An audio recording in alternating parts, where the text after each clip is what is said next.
I have no fucking words for not only what we just saw moments ago at the time of recording this and posting it, which will be the same day, but even last night, I don't have the words for any of the action and the historic moment that took place on both nights of WrestleMania. Oh my fucking God. I said in my prediction video last week that this was going to be the most historic, WrestleMania of all time. Last year's WrestleMania in Philly was very historic. This year was just as. What's up, YouTube? It's your boy Nash here. Welcome back to the channel. I don't even have the words for it, right? Like, we knew that WrestleMania 41 was gonna be historic. We knew that there was gonna be a lot of matches on the card that were gonna have some historic moments. But tonight and last night, I don't have the words for it. I am absolutely speechless. I just cannot believe what transpired. So tonight I'm going to be revealing the results of both nights of WrestleMania.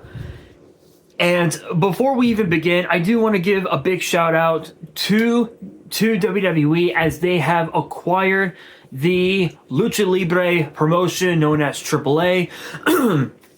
as we found out that Worlds Collide will be taking place in June, on June 7th on Saturday, and then following that will be Money in the Bank. So it's going to be interesting but I may just end up having to do two predictions, or sorry, both. Sorry guys, you'll have to forgive me. I'm still reeling about tonight. I may have to do the results of both shows in one whole video. I just might have to. Who knows? But that's literally like a couple months away. But with that being said, let's get started with night one of WrestleMania, which kicked off with main event Jey Uso challenging Gunther for the World Heavyweight title in a match that was must win.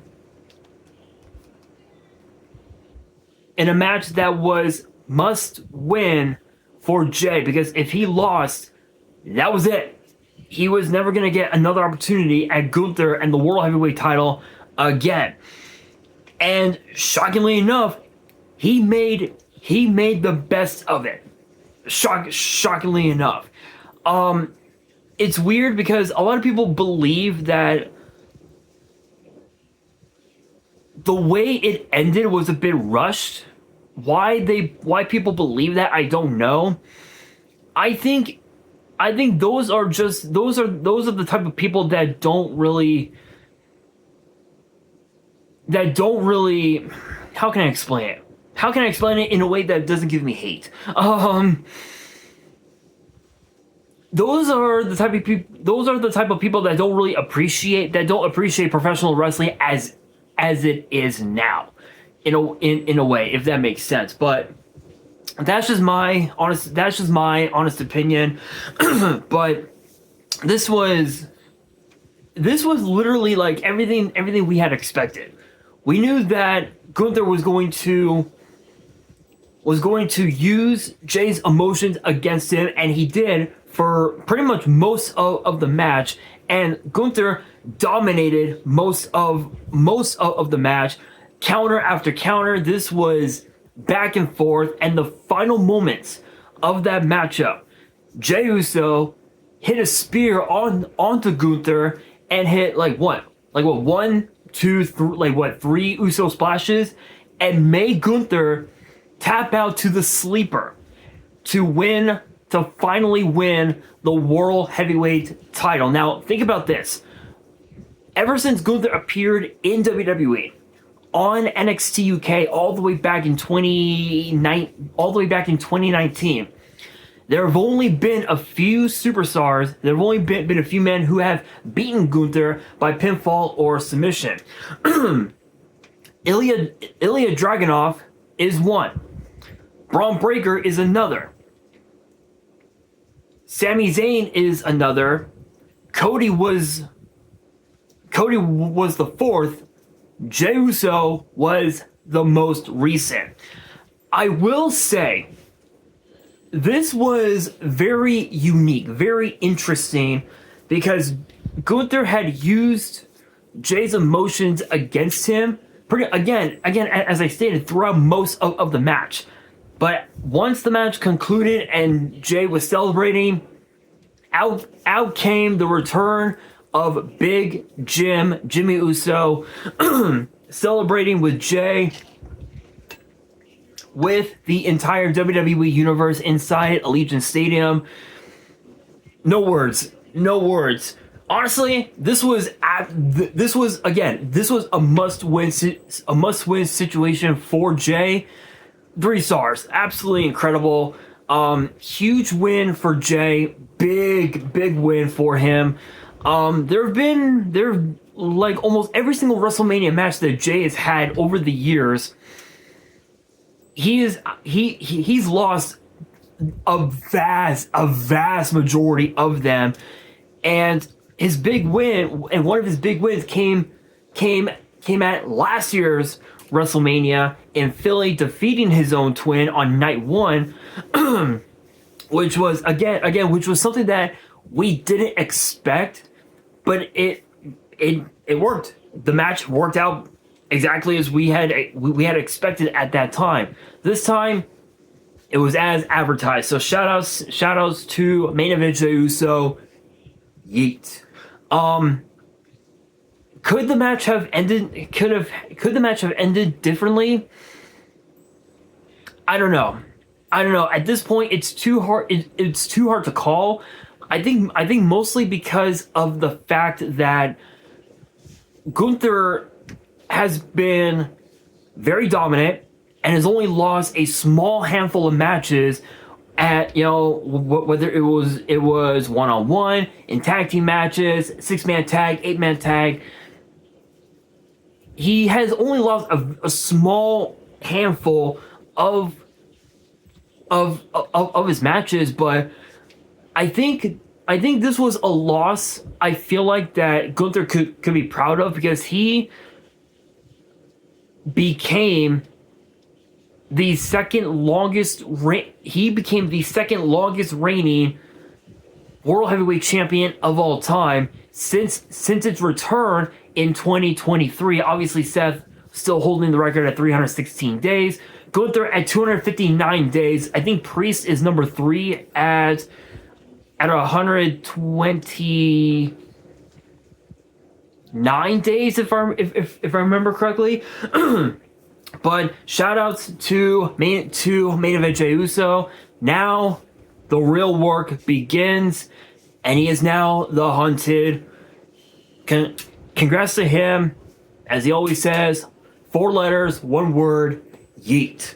Next up, we have the World Tag... Speaking of world titles, the World Tag Team titles was defended. The War Raiders against the New Day. This was actually something that I didn't expect. I didn't expect any of the tag titles to be defended at WrestleMania. We knew that the women's tag titles had to be defended on the grand stage of WrestleMania at some point, because when you look at the last 2 WrestleManias, right? WrestleMania 39 here in my hometown of LA, and then last year in Philly, all the tag titles were never defended. Every other WrestleMania that has been around since the title's inception in 2019, the tag titles have been defended. Like at WrestleMania 35, it was in a Fatal 4-Way, and the Iconics won, giving them their massive WrestleMania moment. You look at WrestleMania 36, which was during the pandemic, inside the Performance Center. It was Alexa Bliss and Nikki Cross against the Kabuki Warriors. Bliss and Cross picked up a massive victory, giving them their huge WrestleMania moment. Then, of course, you look at WrestleMania 37, which was inside Raymond James Stadium in Tampa. The tag titles were defended, and even the tag champs at that point, they got their WrestleMania moment, which huge congrats to them by the way. And then you look at WrestleMania 38, right? It was defended under Fatal 4-Way rules, and the Boston Glow connection, Sasha Banks and Naomi picked up a massive victory, giving Sasha Banks her very first win at WrestleMania. Huge moment for her. And then again, WrestleMania 39, Damage Control, Becky Lynch and Lita at the time were the tag team champions, and they never defended the tag titles whatsoever. Last year, the titles were held by the Kabuki Warriors, and they didn't defend the tag titles until a month later at Backlash, which is very stupid if you ask me. But I will say the world tag titles have a lot of rich history, dating all the way back to when they were first announced, all the way back in the 50s, 60s, 70s, like somewhere around there, where you had teams like Soulman Rocky Johnson and Tony Atlas. You had teams like the Killer Bees, Heart Foundation, the Rockers, and then just moving forward, to the Hardys, the Dudleys, Edge and Christian, Kane and Rob Van Dam, Book Dust, Lance Cade and Trevor Murdoch, Kane and the Big Show, Miz and Morrison, just to name a few. And this was a big moment for both the War Raiders and the New Day, because this was the first time that they had faced each other at WrestleMania with tag team gold on the line. And interestingly enough, the last time the New Day were tag team champions, it was a little over 3 years ago, when they became NXT tag team champions. But since then, nothing, not a single piece of gold. They've had opportunities at tag team gold in the past, but never at this level. Last year, yes, they competed at last year's WrestleMania, where both the then Raw and SmackDown tag titles were being split, and thus the World Tag Team titles and the WWE Tag Team titles had been resurrected, proving that we are truly in the Paul Levesque era, and everything that Vince McMahon worked for, it's not there anymore, which is kind of crazy. But so many crazy highlights from that matchup. Ivar splashed Woods and Kofi through the LED board that was on the apron, which was wildly crazy. Ivar pulling off a Doomsday Salt, which was very, very insane. Cartwheels by Ivar, and this was back and forth. They brought the fight, but the final moments, New Day hit Daylight, as they called their new finishing move, and Kofi took the leg of Ivar and held it down so he would not kick out of that finisher. 1, 2, 3. New Day are now 13-time tag team champions. Unheard of, absolutely incredible. never would have imagined it, right? Never would have imagined it. I think in spite of the outcome, I think this match, that victory, truly proved that when they don't argue and they don't bicker at each other, the New Day can truly get the job done. And this was a big moment for them because of the fact that they had never won a match together at WrestleMania. They've had so many incredible WrestleMania moments, including WrestleMania 32, where they came out of a giant box of Booty-O's, which was very funny. WrestleMania 34, two years later, you look at that, and they brought in midgets wearing pancake suits, throwing pancakes at the crowd.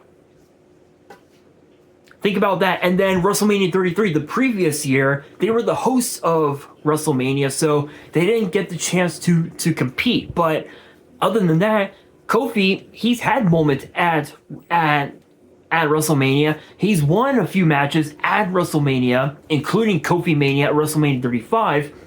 But this was a big moment for Woods and Kofi, and now they are the tag team champions. I know for a fact that the War Raiders are not happy, and I can honestly tell you that they are definitely going to get their payback against the New Day at some point. But with that being said, this was again, I feel like this was very justified for the New Day, as much as I don't want to admit it, but at the same time, this was very unpredictable. We didn't expect the New Day to stoop that low, especially within the last year, ever since War Games, ever since the Raw after War Games when they ditched Big E. Other than that, I'm again from that point up until now, this was truly a very big moment for them. But when it comes to tag team wrestling, tag teams always put on instant classics. Take yesterday, for example, Fraxium and of course Hank and Tank. Hell of a victory for Hank and Tank. Big props to them. But I will say, as far as my rating on this match, 3 stars. I think the way it ended could have been better in terms of what the New Day did. But Eric and Ivar, they're at a point in their careers where even Ivar admitted in some interview, I think with Chris Van Vliet or something like that. Shoutouts to Van Vliet, by the way. Shoutouts to him, no copyrights. But Ivar admitted, I think in that interview, that if my memory serves right from a reel I saw on social media, that he and Eric don't have a whole lot of time left wrestling because of the fact that they have been in the business for so long. There's really no telling exactly when they're going to, there's really no telling how much time they have left. But I know for a fact that when that time comes, the War Raiders are definitely going to go down in history as one of the greatest tag team champions in NXT history, because they were dominant in NXT. But could the match have ended differently? I mean, given that statement there, what I just said, I don't think so. I think New Day winning, very justified in my honest opinion. Next up, speaking of things being justified, Jade Cargill, Naomi one-on-one. That rivalry, man, dating back to when Jade Cargill debuted last year, I think right around 2023, like right around the end of 2023, showing up, making cameo, showing up in cameos and whatnot, and being able to have a big match at WrestleMania last year, teaming with Naomi and Bianca Belair against Damage Control, was a huge thing, because again, this was that 6-woman tag was Bianca and Naomi showing Jade how WrestleMania works. now that she has a full understanding of the ideals of WrestleMania, last night she put on a banger, and this was exactly that. You had two women who were practically sisters, and for Naomi to pull that stunt right before War Games proves that Naomi was just jealous. That's all it was. I feel like that it was jealousy by the fact that Jade Cargill was getting all the attention, all the adulation, all the victories and all that shit, and she wasn't. But interestingly enough, Naomi had been tag team champion multiple times before in the past. So I mean, it's like Naomi could have been a great tag team partner for Bianca, but obviously it ended up being Jade Cargill. But interestingly enough, Naomi during that time, had multiple opportunities at the WWE Women's title throughout that whole year. All of last year, she had multiple opportunities at the WWE Women's title. And even though she failed, she's proven time and time again that Naomi is worthy of being a world champion.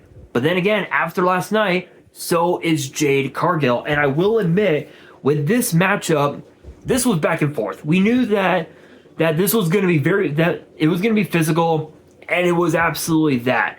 The power displayed by Jade Cargill is just impeccable, and it proves why Jade Cargill had a lengthy reign as a champion in another promotion, which, if you know, you know. From what I had seen on social media, she held a specific title, for at least 300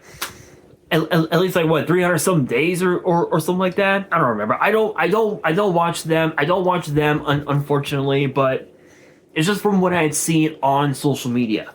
But I will admit, I think this was definitely retribution personified.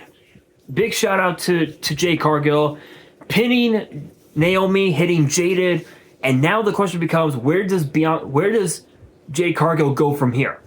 Does she put her focus on Bianca Belair, or does she move on from all that chaos and move towards championship gold? Maybe perhaps go after Tiffany Stratton, or was it Charlotte Flair? Guess you'll have to find out later on in this video as I talk about that match. But maybe she'll go after Chelsea Green. Who knows? Maybe she might end up going to Raw and challenge for championship gold there. Who knows? I think given the fact that this was Jade Cargill's one-on-one WrestleMania debut, this was definitely justified. Shoutouts to Jade. 3 stars. Absolutely incredible. Obviously, yes, this was a big opportunity for Naomi to get her WrestleMania moment, but at the same time, Jade Cargill is still pretty young into her time in WWE, so I think this was definitely justified for Jade Cargill to pick up a massive victory like she did at last year's WrestleMania in Philly, pinning, I believe, Dakota Kai. I believe pinning Dakota Kai with said Jaded. So shoutouts to Jade and Naomi. Hell of a match. 3 stars. Don't think it could have ended differently. I feel like Jade Cargill definitely needed that win, in my opinion. Speaking of must need wins, LA Knight, Jacob Fatu for the United States title. Man, this was a banger. Anytime you see Jacob Fatu, compete in a WWE ring, you know he's gonna put on a banger. This time was no different. He threw everything at LA Knight.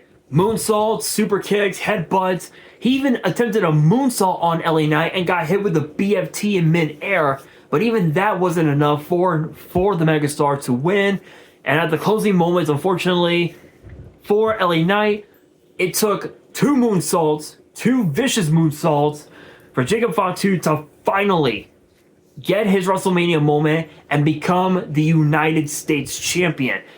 He's only been in WWE for a year and is already champion, which proves that he is moving away from moving away from Solo, away from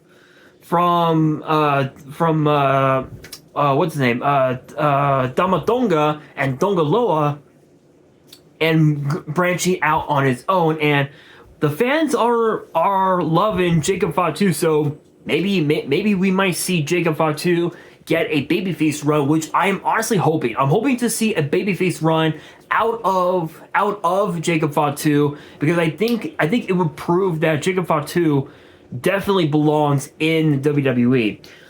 The match itself, absolutely wild, absolutely incredible. We knew that. we knew it was going to be a banger. 4 stars, not going to complain. I really don't think. I think because of this was LA Knight's second reign as champion, I don't think. I feel like it was the right move, creatively speaking, to put the title on to Jacob Fatu. I think mostly just because of the fact that I feel like that creative has something big planned for LA Knight. Potentially moving over, potentially being drafted over to Raw at some point. Maybe have himself a shot at the Intercontinental title, or maybe perhaps the World Heavyweight title. Maybe he might stay on SmackDown and go after the WWE title. Who knows? But definitely very well deserved for Jacob Fatu. Next up, we've got, oh my god. Okay. So originally Rey Mysterio was supposed to compete, but due to injury at the hands of Julius Creed, that did not happen. So right after Triple H made the announcement that WWE had acquired the AAA promotion, AAA, which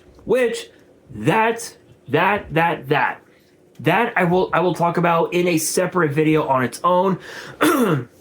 Maybe you might see it sometime this week, could be next week. You guys will definitely see that video in the coming weeks, maybe even the coming days.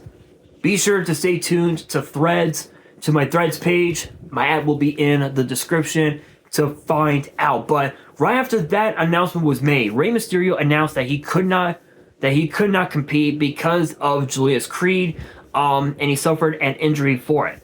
Because of that, Rey Fénix stepped up and battled El Grande Americano, or Chad Gable, depending on how you guys see it. But this was basically Lucha Libre at its finest. This was a way for both Rey Fénix and El Grande Americano to show the WWE universe what to expect with the promotion AAA.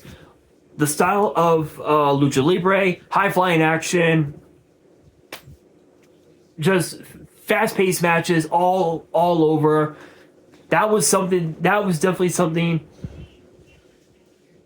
to expect. And I feel like, in my honest opinion, I feel like that this was not the best match, in my opinion. And I know what you're thinking. You're thinking, why the hell would you say that? The only reason is because of the fact that it's Chad Gable, and this was his first one-on-one match at WrestleMania, and I feel like it didn't deliver as much as I would have wanted, because I feel like if it was Rey Mysterio, no offense to Rey Fénix, but if it was Rey Mysterio, it definitely would have been a banger. But the only reason why I'm giving this match 2 stars is because of the ending. Obviously, El Grande Americano used the steel plate to not only injure Rey Fénix, but to also hit him with that headbutt to pick up the victory. I don't know. I feel like if Rey Mysterio showed up and stopped El Grande Americano from using that play, maybe Rey Fénix could have won, but It is what it is. Next up, we've got the WWE Women's title. Speaking of champions, Tiffany Stratton, Charlotte Flair.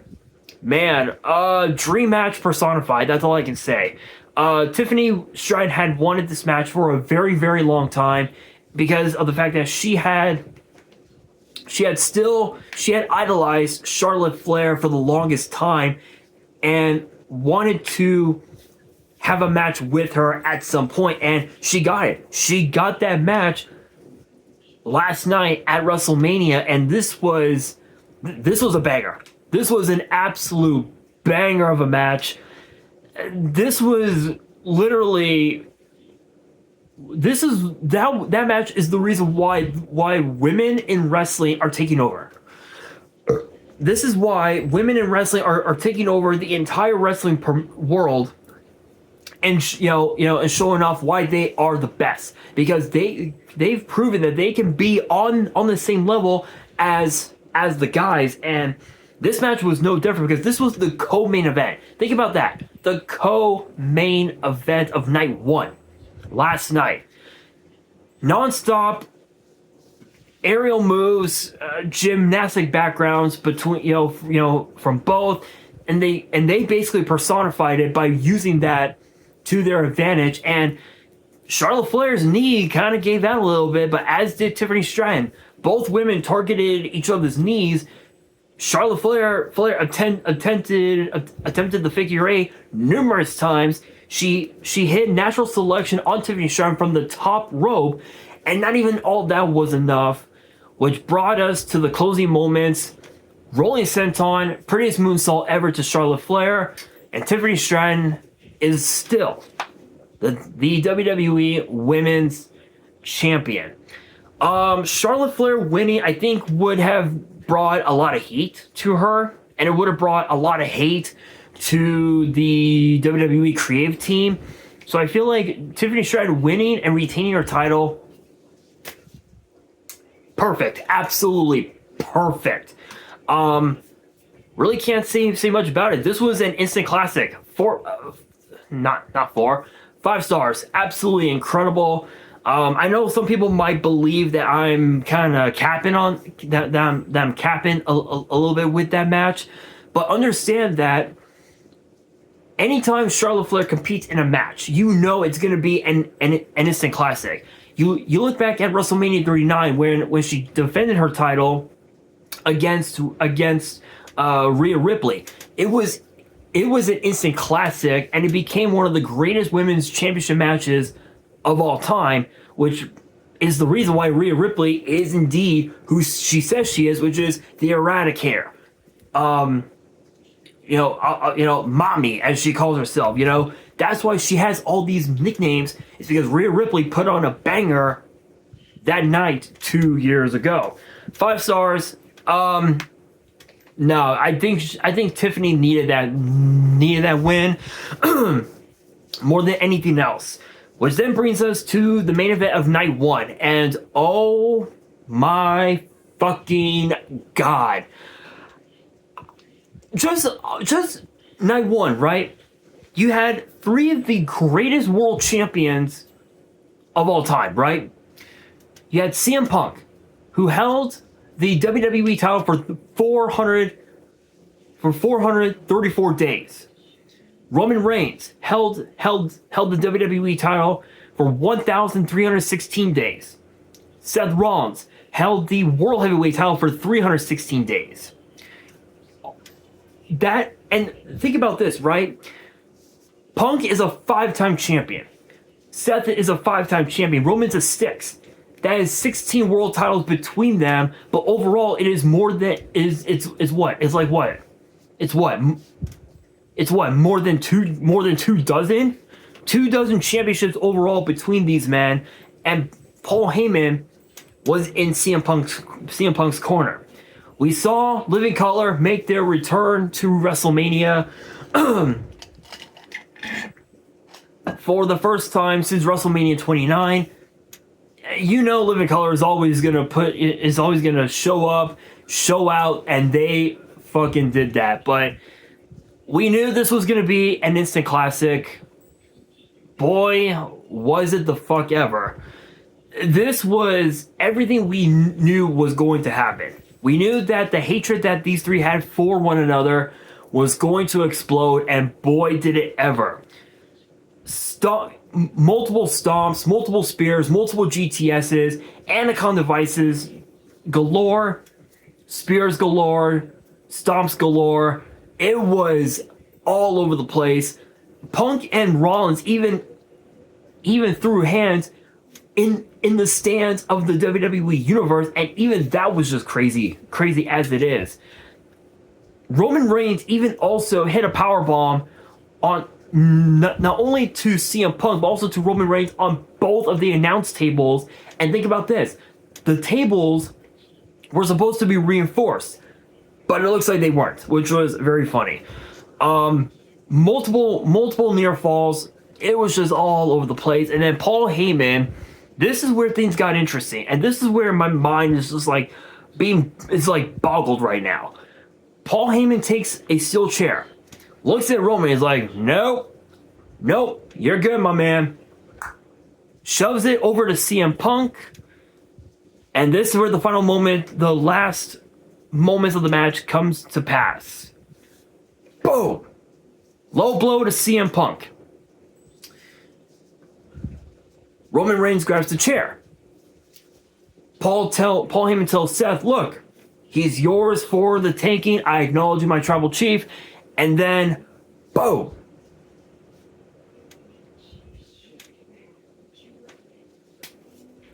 Low blow to Roman Reigns, stabbing both men in the back, handing Rollins the chair, steel chair to the back of Roman, stomp to Reigns, cover by Rollins. 1, 2, 3. I don't even know what to say. I think at this point we need answers. For one, is Seth Rollins still the babyface that we love and know, or has Seth Rollins went back to his time as the Monday Night Messiah when he was one of the craziest heels imaginable? That we don't know. We don't know for sure. Maybe we'll find out tomorrow night on Raw. Maybe we'll find out sometime next week. Who the fuck knows? But I can honestly say that this was cinema at its finest. I said that this was going to be an instant classic. This isn't 5 stars. This is a 10-star match. Absolutely fucking insanity. I mean, Seth said it best that he was going to sacrifice everything and, to protect the future of WWE, and he did. I really don't. I mean, Roman could have won, but I don't think Punk was ever going to win. I think just because of the fact that this was his WrestleMania main event debut. It was never going to work. It was never going to happen. But yeah, absolutely wild. Absolutely wild. We still need answers. We're still shocked by that. But nothing comes as shocking as tonight, with Night 2 of WrestleMania kicking off with the triple threat match for the women's world title. Io Sky, Bianca Belair, Rhea Ripley. All I have to say is wow. If you guys thought that the world heavyweight title was crazy, the triple threat match was it was just as. That's all I can say. It was just as. And these three women beat the holy fuck out of each other. It was insane. Riptides all over the place. KODs all over. Shote uppercuts. It was all over the place. But the final moments was what made things interesting because Bianca Belair, she's been undefeated, 4-0. Not anymore. Not anymore. Because a KOD. Because a KOD to none other than Rhea Ripley, and then a over the moonsault from Io Sky, pinning Bianca Belair. 1, 2, 3. Io Sky retains her title, and Bianca Belair is no longer undefeated at WrestleMania. A third WrestleMania streak has been broken. Obviously, the first was obviously The Undertaker. The second was Asuka. Bianca Belair being the third. And honestly, I'm actually kind of shocked. I think, but at the same time, this was Io's big chance to rectify the wrongs of not only last year's WrestleMania, but also WrestleMania 39. And she did. She actually made use of probably one of the biggest opportunities she's ever had in her whole career. So moving forward, I think Io Sky is definitely going to be a force to be reckoned with. 4 stars, not gonna complain. I feel like Rhea Ripley should have won. I think just because of the fact that she had more to prove than Bianca Belair, because of the fact that Bianca, she had already been champion multiple times at WrestleMania. She's retained championships at WrestleMania. This was a match that I feel like Bianca Belair never should have won, but it is what it is. Shout outs to all three women. Absolutely incredible. Next up, street fight. Drew McIntyre, Damian Priest. We saw Killer King. I think was his name. Killer King, if I remember correctly. I gotta take a look. I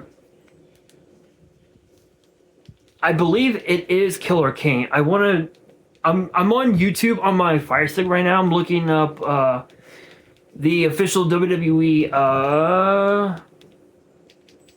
music page. Here we are.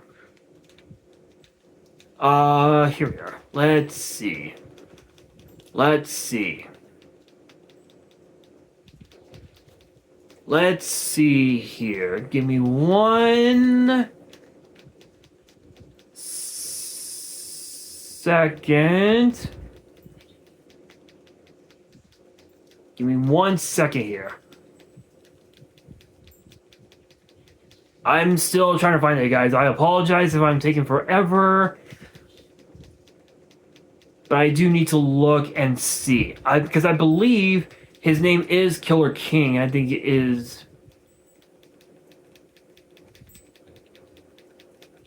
what his name is... Kerry King. Took me a second. It's Kerry King. That's his name.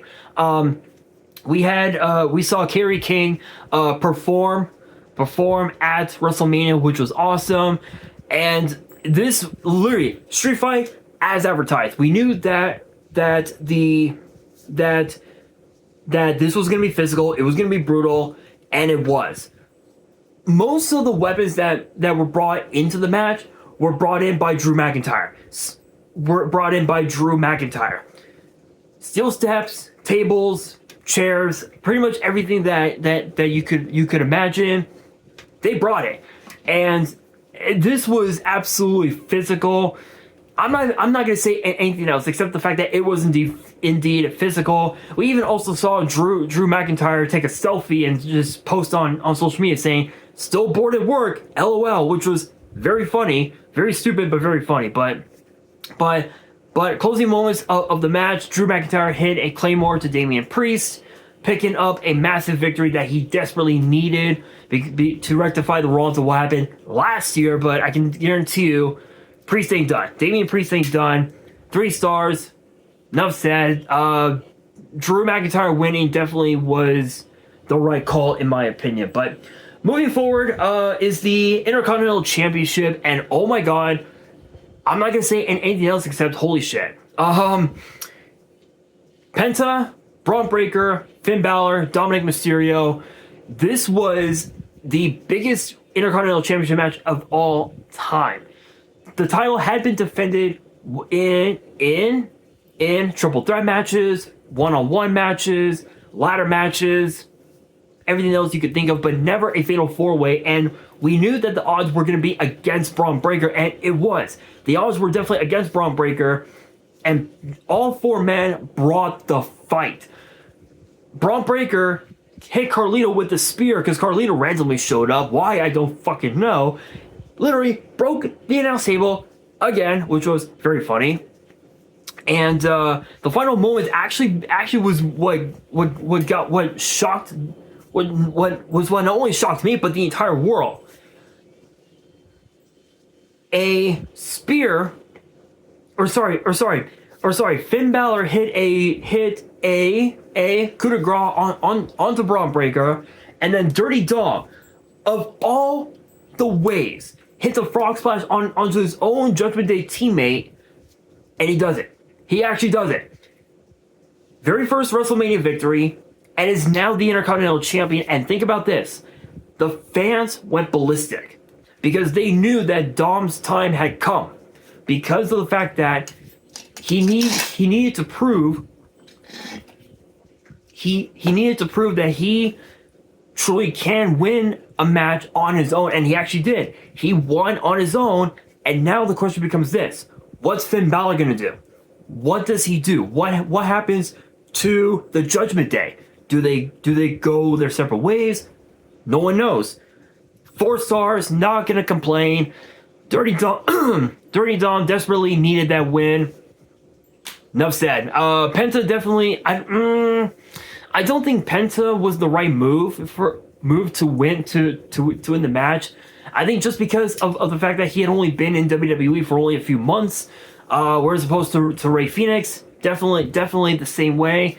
They both have been in WWE for a short time, so it makes sense that they would lose at WrestleMania. But Dirty Dom, he desperately needed that win. But speaking of desperate wins, next up, Randy Orton. And originally it was supposed to have been against Kevin Owens, but due to injury, that did not come to pass. And Randy Orton got Joe Hendry. Say his name, he appears. Joe Hendry just randomly shows up and has a match with Randy Orton. And unfortunately for all the Joe Hendry fans and the Randy Orton fans out there like myself, didn't last long. I can guarantee that. Simply put, RKO to Joe Hendry, picks up a victory for the Viper, and then he gives Joe Hendry his props. Second RKO, he's like, you know what, kid, you're good. You're good. You're okay in my book. And again, yeah, a huge win for Randy Orton. I think this proves that he definitely still has a lot of time left in him. Only time will tell for him. 3 stars. Not really can't complain. I know that there were a lot of rumors of several other talent coming back.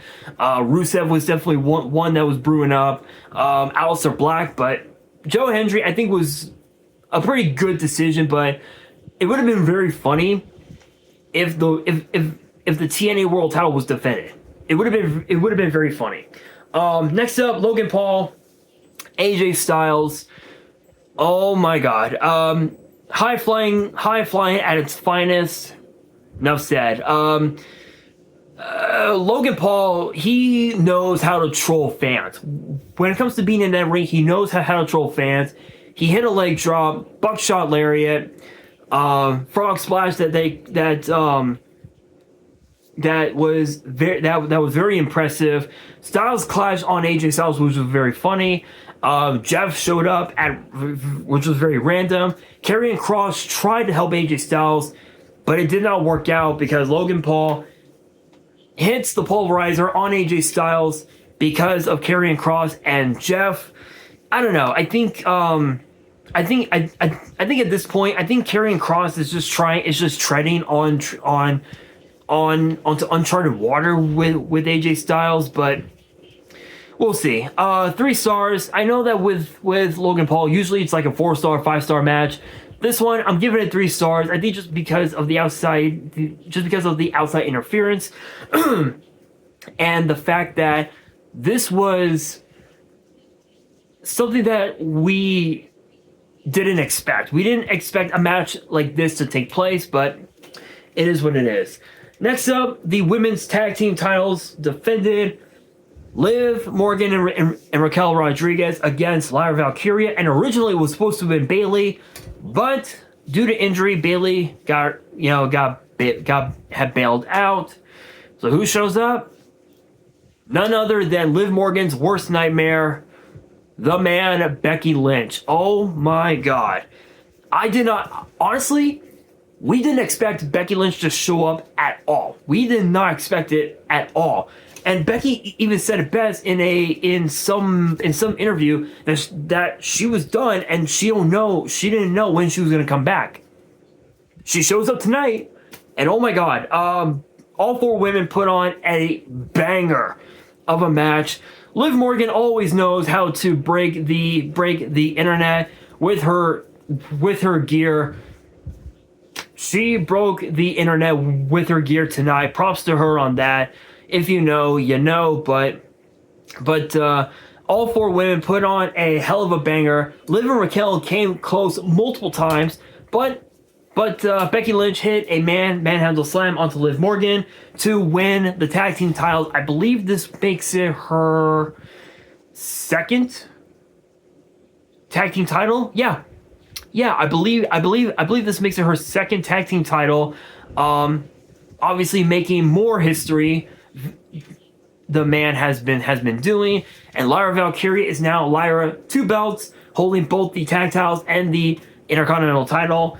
I don't know. I think it really didn't matter who teamed up with Lyra, whether it was Bayley or whether it was Becky. It was going to be a banger. 4 stars. Not going to complain.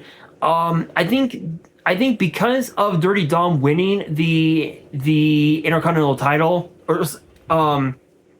I think this is proof that the era of the Judgment Day is over.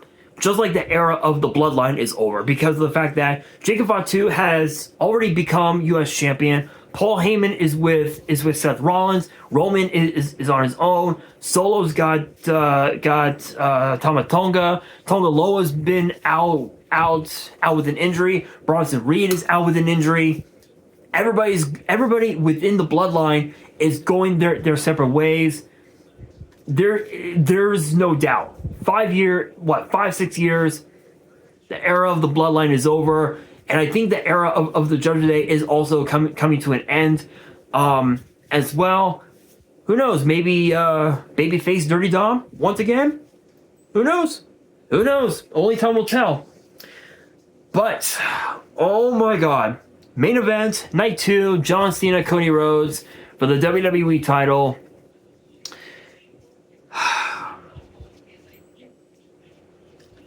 I don't have the words for this match. We knew that John Cena was coming in with a massive chip on his shoulder, but so did Cody Rhodes. Last year, Cody Rhodes finished the story. He finally did it. He finally beat Roman. He became the guy to beat Roman Reigns and became the first Rhodes in his family to become WWE champion. John Cena came in with a chip on his shoulder because he had not won a match in a very long time, in a one-on-one match. In a tag team match, 2023, you guys already know. Aside from that, right? Aside from that, and aside from the Elimination Chamber, he had not won a match in a long time. And again, both men came in, chips on their shoulder, and they had something to prove. Near fall after near fall, crossroads, attitude adjustments, 5 knuckle shuffles, STFs, Cody cutters, disaster kicks. It was all over the place. John Cena even used an exposed turnbuckle and even used the WWE title as well. And even Travis Scott randomly showed up. And yeah. I can't believe that I'm about to say this, and I never thought I would. The final moments of the match. Cody Rhodes hits Crossroads onto Travis Scott, and then Cody Rhodes ends up gaining possession of the WWE title. And he had to make a choice. Either be the good guy and throw away the title and try to win, or be the bad guy and hit Cena with the title. He chose the latter. He got kicked low, got hit in the head with the belt, gets hit with an attitude adjustment.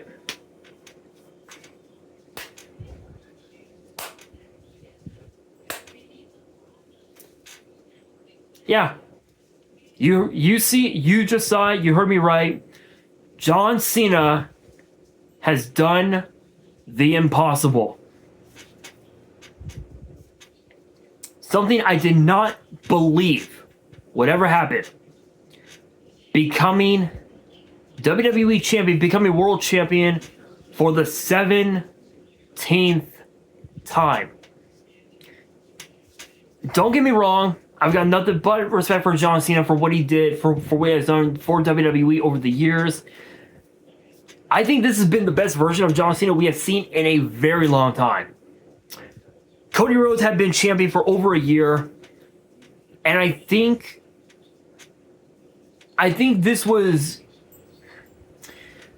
would I say that it was a good choice? I don't know. I'm still torn by it. I really don't know if it was, but I will say that this was truly one of the craziest WWE title matches of all time. And I think because that Cody had been champion for a year, I think it was the right move for John Cena to win the title. But as far as Cody and him getting another shot at the title, could we see it happen? It's possible. But I think Cody needs to just stay away from the title picture. Excuse me. Take some time off. Focus on himself. Focus on his family, his health, and all that.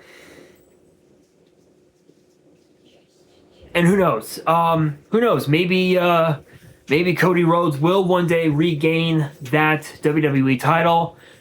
Only time will tell. But congrats to John Cena. I don't know. Backlash coming up next month. Randy Orton versus John Cena. Who knows? Only time will tell. But 4 stars. Not gonna complain. I feel like The Rock finally, The Rock had gotten his wish of Cody Rhodes no longer being champion. So as far as as far as how the story goes, how it's gonna continue, I think Cody's definitely gonna go after The Rock because of it. And who knows? It's possible, but we'll have to wait and see. But overall, the card itself, absolutely wild. Historic records broken. Both nights combined, 124,693 fans showed up to Allegiant Stadium. Can't wait for next year in New Orleans. All I have to say is get ready for a brand new season of WWE post WrestleMania. The fallout will be happening in tomorrow's episode of WWE's Biggest Issue. So get ready for that. And on that will do it for today's video. Hopefully you guys enjoyed. If you did, make sure you guys smash that thumbs up button. If you guys are new to the channel and you guys want more premium live event predictions and results in the future, be sure to subscribe to the channel, turn on the notification bell, and follow me on all my social media. All my ads will be in the description below, as will the info to my fan mail. It will also be in the description as well. And on that, this is your boy Nash, signing out.